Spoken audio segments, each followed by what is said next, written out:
ქალაქ ოზურგეთში საბავშვო ბაღებში სააღმზრდელო პროცესი 10 მარტს განახლდება. აღნიშნული შესახებ გურია ტივის სკოლამდელი აღზრდის ცენტრის ხელმძღვანელმა მაკა ჭყონიამ უთხრა. რაც შეეხება სოფლებს, იქ სააღმზრდელო პროცესი ეტაპობრივად მარტის ბოლომდე აღდგება. როგორც ჭყონიამ აღნიშნა, თითოეულობამ საბავშვო ბაღების ინფრასტრუქტურა დააზიანა და მის აღდგენას დრო სჭირდება.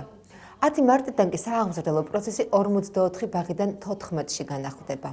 თითოეულობამ გურიაში გარკვეული პრობლემების წინაშე დაგვაყენა ჩვენც. ეს შეეხება ძირითადად საბავშვო ბაღების ინფრასტრუქტურას.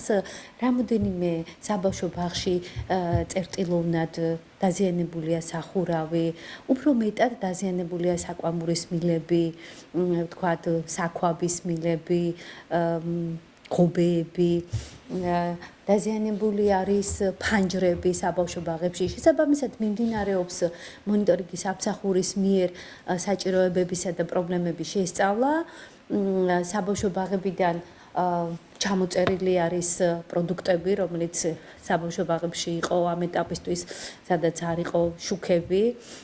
შესაბამისად ახალი პროდუქტებით მომარაგება მოხდება საბავშვო ბაღში და ამ ეტაპისთვის მიმდინარე წლის 10 მარტიდან სააღმზრდელო პროცესი განახლდება მხოლოდ 14 ბაღში. ეს იქნება ქალაქის ბაღები, ქალაქის ნომერ 1, მეორე, მე-4, მე-6, მე-8, მე-9 საბავშვო ბაღი, ასევე სოფელ ოზურგეთის, ჭანიეთის, გაღმადვაბზუს, ბახვი, წვერმახალა, ურეკი, ჯუმათის და მაკვანეთის საბავშვო ბაღებში.